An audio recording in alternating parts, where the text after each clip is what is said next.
ಎಲ್ಲ ಮಹಿಳೆಯರು ಕಳಸ ಹೊತ್ಕೊಂಡು ಸಾಯಂಕಾಲ 4 ಗಂಟೆಯಿಂದ ಈ ಗಂಟೆನೂ ಹೊತ್ಕೊಂಡು ಇನ್ನೂ ಕೈಯಲ್ಲಿ ಮಿಳಿಕೊಂಡು ಇಲ್ಲಿ ಕೂತಿದ್ದೀರಿ. ತಾವುಗಳೆಲ್ಲ ಇಷ್ಟೆಲ್ಲ ಪ್ರೀತಿ ತೋರಿಸಿ ನಮ್ಮನ್ನ ನಿಮ್ಮೂರಿಗೆ ಕಣ್ಮೆಕೊಪ್ಪಲಿಗೆ ಬರಮಾಡ್ಕೊಂಡಿದ್ದಕ್ಕೆ ನಿಮಗೆಲ್ಲ ಮೊದಲನೇದಾಗಿ ಎಲ್ಲ ಗ್ರಾಮಸ್ಥರಿಗೆ ನಿಮಗೆ ಮೊದಲನೇದಾಗಿ ನಾನು ನನ್ನ ಹೃತ್ಪೂರ್ವಕ ಧನ್ಯವಾದಗಳನ್ನ ನಾನು ಹೇಳಕ್ ಇಷ್ಟಪಡ್ತೀನಿ.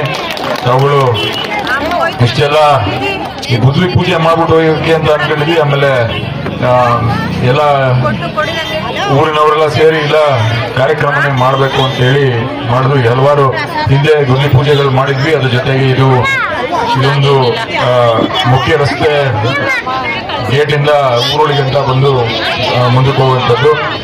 ಆ ರಸ್ತೆ ಈಗ ರಸ್ತೆ ಬಗ್ಗೆ ಇವತ್ತು ಮೇಜರ್ ಆಗಿ ಪೂಜೆ ಮಾಡಕ್ ಬಂದಿದ್ದು ಇದು 2,10,00,000 ವೆಚ್ಚದಲ್ಲಿ PWD ಡಿಪಾರ್ಟ್ಮೆಂಟ್ ಇಂದ ಈ ರಸ್ತೆಯನ್ನ ಮಾಡ್ತಿರೋಂಥದ್ದು. ನಾನು ಹೇಳೋದು ಇಷ್ಟೇ, ಏನು 4 ಚಿಲ್ಲರೆ 5 ಇಷ್ಟು ಅಂತ ಹೇಳ್ತಾ ಇದೀವಿ.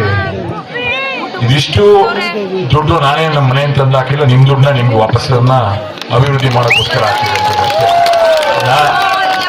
ನಾವೇನ್ ಯಾರು ಇದನ್ನ ನೀವು ಗೆಲ್ಸ್ ಕಳಿಸಿದ್ದೀರಿ, ಅದನ್ನ ಏನು ಯಾವ ತರ ಕೆಲಸ ಮಾಡಬೇಕು, ಸರ್ಕಾರಕ್ಕೆ ನೀವು ತೆರಿಗೆ ಮೂಲಕ ನೀವು ಹಣನ ಕೊಡ್ತೀರಿ.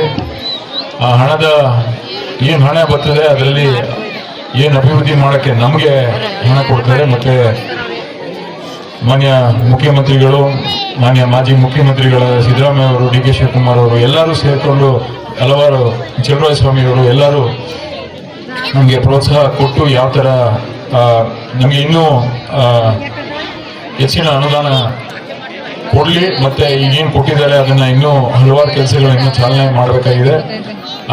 ಅನುದಾನ ಮೂಲಕ ನಾವು ಏನು ಕಾಮಗಾರಿಗಳಿದ್ವು ಅದನ್ನೆಲ್ಲ ಎಲ್ಲ ಊರುಗಳಲ್ಲೂ ನೀರಾವರಿಗಿರ್ಬೋದು, PWD ಇರ್ಬೋದು, ಅಥವಾ KRDL ಇರ್ಬೋದು, CC ರಸ್ತೆಗಳು, ಮೋರಿಗಳು, ಇವನ್ನೆಲ್ಲ ನಮ್ಮ ಕೈಯಲ್ಲಿ ಏನೇನಾಗತ್ತೆ, ದೇವಸ್ಥಾನ, ಸಮುದಾಯ ಭವನಗಳು, ಇವನ್ನೆಲ್ಲ ಅತಿ ಹೆಚ್ಚಾಗಿ ಮಾಡಬೇಕು ಅಂತ ನಮಗೂ ಆಸೆ ಇದೆ. ಅದರ ನಿಟ್ಟಿನಲ್ಲಿ ನಾವು ಕೆಲಸ ಮಾಡ್ತಾ ಇದ್ದೀವಿ. ಅದು ಸರ್ಕಾರದಿಂದ ದುಡ್ಡು ಕೊಡ್ತಾರೆ, ಅದನ್ನ ಕೆಲಸ ಮಾಡ್ತೀವಿ, ಅದನ್ನ ಅಭಿವೃದ್ಧಿ ಮಾಡಬೇಕು, ಅದನ್ನ ಮಾಡ್ತಾ ಇರ್ತೀವಿ. ಆದ್ರೆ ಎಲ್ಲರಿಗೂ ನನಗೆ ಹತ್ತಿರವಾಗಿರೋಂಥದ್ದು, ನಾನು ಕೆಲಸ ಮಾಡಬೇಕು, ನಿಜವಾಗ್ಲೂ ನಾನು ಏನಾದ್ರು ಕೆಲಸ ಮಾಡ್ತೀನಿ ಚೆನ್ನಾಗಿ ಅಂತ ನನಗನ್ಸ್ಬೇಕು ಅಂತ ಹೇಳಿದ್ರೆ, ಆರ್ಥಿಕವಾಗಿ ನಮ್ಮ ಊರಿನಲ್ಲಿ ಏನೇನು ಮಾಡ್ಬೇಕು ಸಾಧ್ಯ ಅದ್ರ ಬಗ್ಗೆ ಹೆಚ್ಚು